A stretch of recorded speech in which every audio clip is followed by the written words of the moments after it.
मस्जिद नबवी के अंदर रसूलुल्लाह सल्लल्लाहु अलैहि वसल्लम की मजलिस लगी हुई थी। तो आपने फरमाया कि लोगों, इस दरवाज़े से एक जन्नती आने वाला है। तो सब सहाबा उस दरवाज़े की तरफ देखने लगे। देखा तो एक सहाबी अंदर दाखिल हुए जिसकी दाढ़ी के अंदर वज़ू का पानी था और हाथ में जूता था।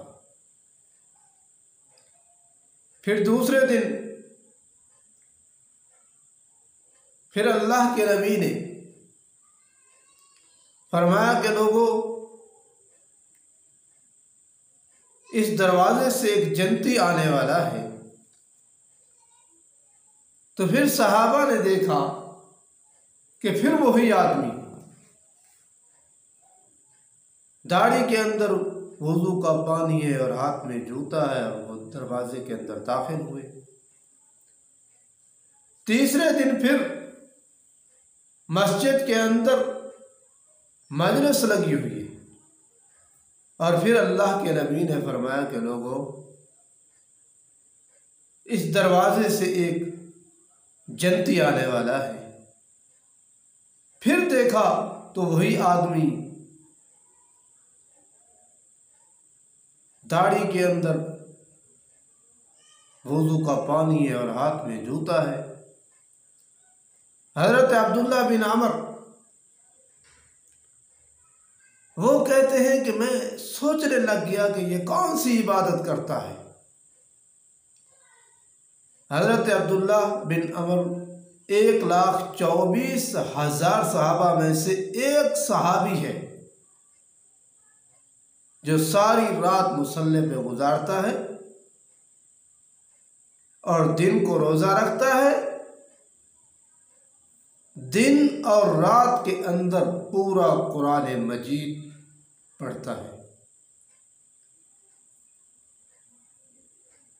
ये आप और हम नहीं कर सकते। अगर हम करेंगे तो हम चौथे दिन हमारा दिमाग ख़त्म हो जाएगा, लेकिन उसने करके दिखाया है।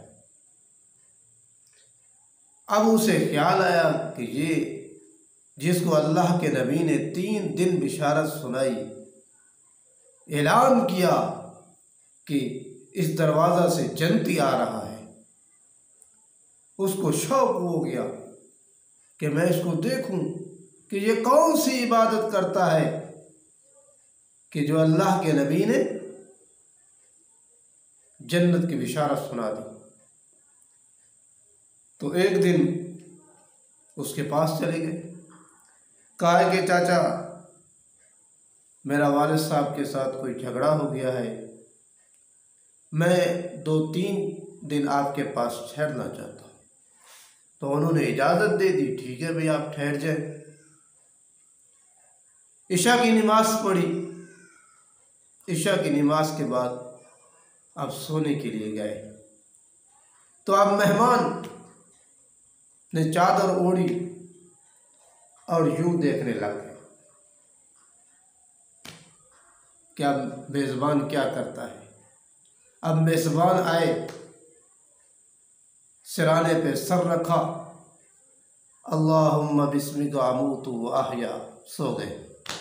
ये सारी रात देखते रहे, वो सोता रहा। सुबह हो गई, तहज्जुद की 2 रकात भी नहीं अदा की। दूसरा दिन फिर इशा की नमाज पढ़ी। फिर ये आए, मेज़बान यूं देखते रहे और मेज़बान आए, सिराने पे सर रखा, अल्लाहुम्मा बिस्मिका अमूतु व अहया, फिर सो गए।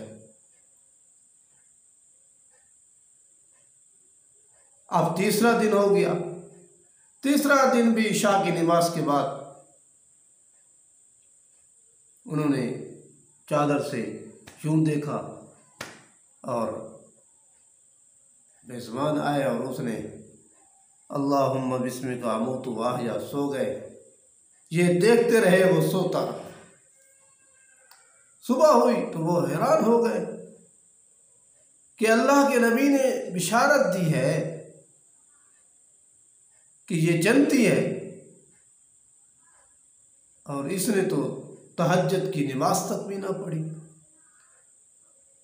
उस जमाना के अंदर मुनाफिक भी तहज्जुद की नमाज कज़ा नहीं करता था। फ़र्ज़ नमाज तो फ़र्ज़ है,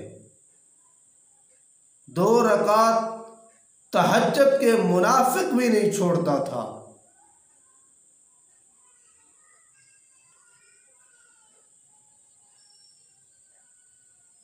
तो मेज़बान से मेहमान ने इजाज़त मांगी कि चाचा एक बात पूछता हूँ कि आप कौन सी इबादत करते हैं?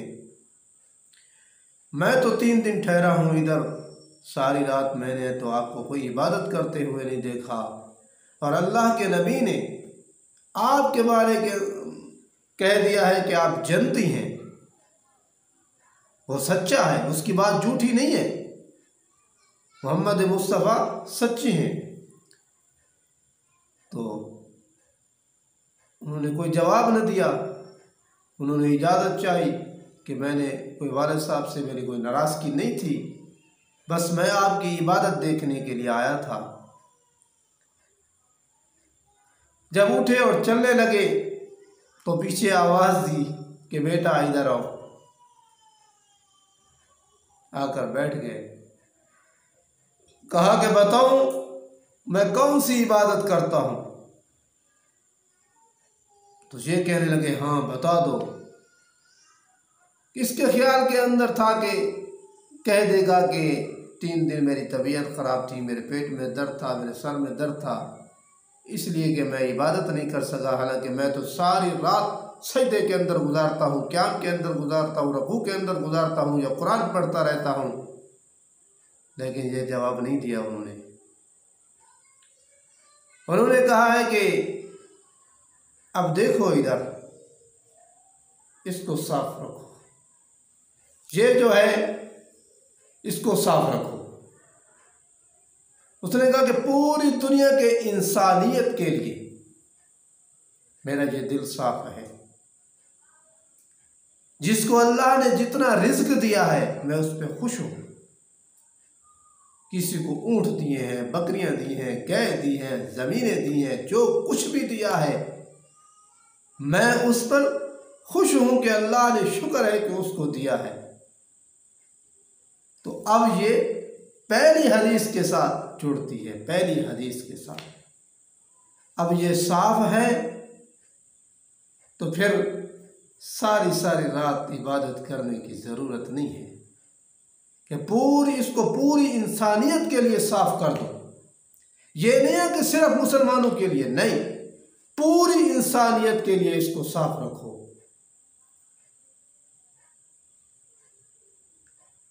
पढ़ाने वाले हैं, पढ़ने वाले हैं, जो भी है इसको साफ रखो। तो बस हम फिर जनती हैं।